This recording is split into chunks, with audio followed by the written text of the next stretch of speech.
Le franc CFA, la France, elle n'en est pas le maître. Tu mens.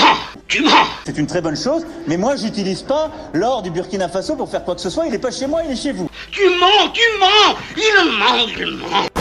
Qu'est-ce qu'il faut faire pour inverser la tendance et aller vers la compétitivité pour l'exportation?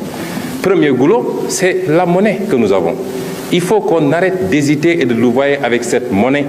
Le franc CFA est une monnaie coloniale qu'on nous avait laissée pour sécuriser les entreprises françaises. Le président français Emmanuel Macron a fait un discours centré sur le franc CFA, la monnaie utilisée par plusieurs pays d'Afrique francophone, en déclarant que la France ne gagne rien sur cette monnaie. Beaucoup d'Africains ont vu cela comme un pur mensonge parce que dans ses propos il nie totalement que la France n'a jamais exploité l'or du Burkina Faso, ni des autres pays africains.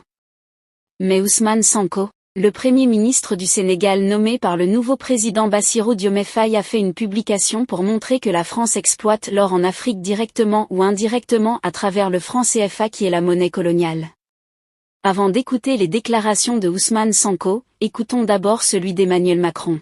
C'est un choix des États membres de la zone CFA. Personne n'oblige quelque État que ce soit à en être membre.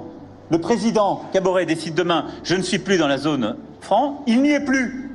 D'abord, ce sont les États africains qui sont dans la zone franc, qui sont les maîtres de leur destin et qui peuvent totalement choisir. Donc n'ayez pas ce discours de revendication, là aussi, qui a des accents post-coloniaux qui ne sont pas ceux de votre génération, en expliquant qu'on aurait mis un joug sur quoi que ce soit. Il n'y a pas de joug, il n'y a pas un Français qui utilise l'or du Burkina Faso, si vous voulez, arrêtez. Parce que de l'autre côté, moi j'ai des contribuables français qui viennent me dire pourquoi vous continuez à mettre de l'aide publique au développement avec mes impôts dans les pays d'Afrique.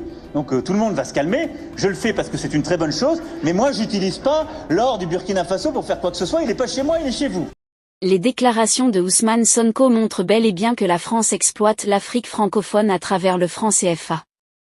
Il a dit, je cite, « Nous n'atteignons pas les objectifs au Sénégal et en Afrique parce que, en réalité, nous ne posons pas les vrais débats. Quels sont les boulots de notre économie?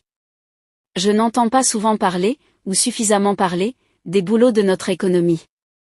Dans les rapports qu'on a lus ici dans d'autres commissions, on a parlé de compétitivité à l'importation. Très bien. Et ça justifie notre balance commerciale, aussi bien des paiements que la balance commerciale totalement déficitaire.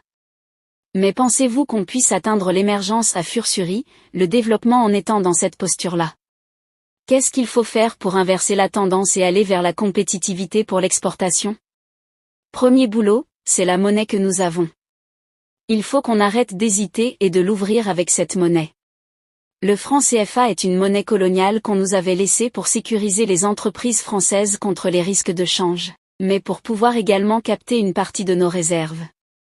Mais c'est une monnaie surévaluée qui ne nous permettra jamais d'être compétitive à l'export. Vous ne pourrez jamais avoir des entreprises, des industries compétitives à l'export avec le franc CFA. Cette monnaie, il est impératif qu'on sorte de cette monnaie et qu'on passe à quelque chose de plus solide. Nous avons un problème de protection sérieuse de notre économie et on est très inquiet quand on entend les appels.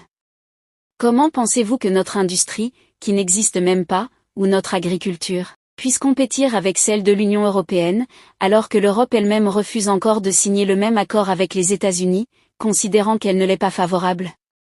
A-t-il déclaré. On peut comprendre à travers les déclarations de Ousmane Sonko que le franc CFA est comme l'une des cordes qui retient l'Afrique dans le sous-développement. Écoutons les propos plus explicatifs de Ousmane Sonko. Cet accord posera un problème par rapport à l'intégration. C'est déjà le cas avec les 4 zones que ça a créées. J'ai une fois entendu le président Moustapha Niasse, lors d'un séminaire de la CEDEAO ici, dire que c'est le combat de la biche et du lion.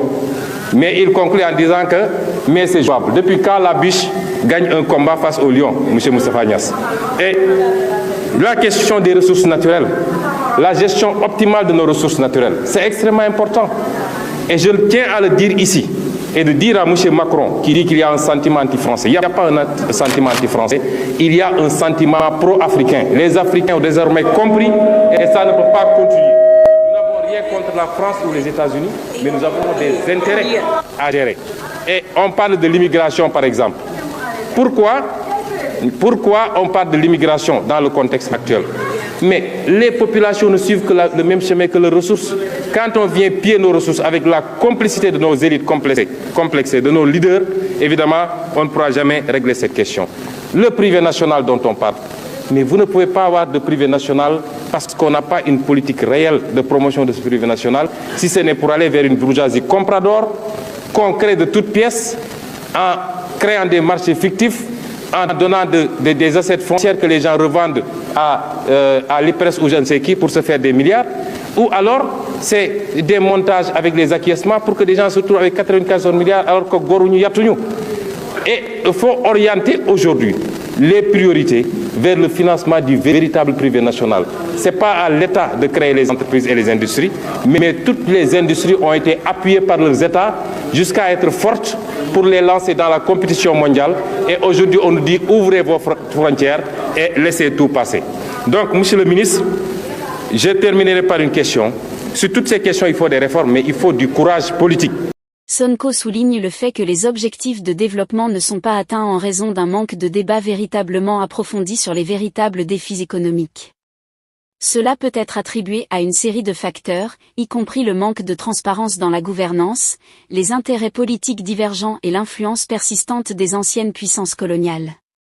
Dans de nombreux pays africains, les discussions sur les politiques économiques et monétaires sont souvent limitées, voire inexistantes, ce qui entrave la capacité des gouvernements à élaborer des politiques efficaces pour stimuler la croissance économique et réduire la pauvreté. En outre, Sonko critique le manque de discussion sur les goulets d'étranglement de l'économie africaine, en particulier en ce qui concerne la compétitivité à l'importation et à l'exportation.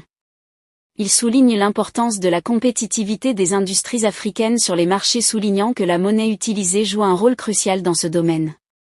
La surévaluation du franc CFA, selon Sonko, handicape les entreprises africaines en rendant leurs produits moins compétitifs sur les marchés internationaux. Cette situation est exacerbée par le fait que de nombreux pays africains ont du mal à diversifier leurs économies et à sortir de la dépendance aux matières premières, ce qui rend difficile pour eux de rivaliser avec d'autres pays sur le plan commercial. Le discours de Sonko met en lumière le franc CFA, comme étant une monnaie héritée de l'époque coloniale, conçue pour sécuriser les intérêts économiques de la France en Afrique. Il souligne que cette monnaie n'a pas été conçue dans l'intérêt des pays africains, mais plutôt pour servir les intérêts de la France en garantissant la stabilité de ses entreprises et en lui permettant de contrôler une partie des réserves de change de ces pays.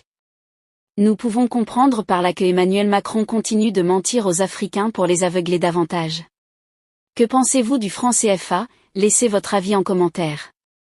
Si ça vous a plu, cliquez sur j'aime et partagez. Mais n'oubliez pas de vous abonner et de cliquer sur la cloche de notification pour ne pas rater mes prochaines vidéos.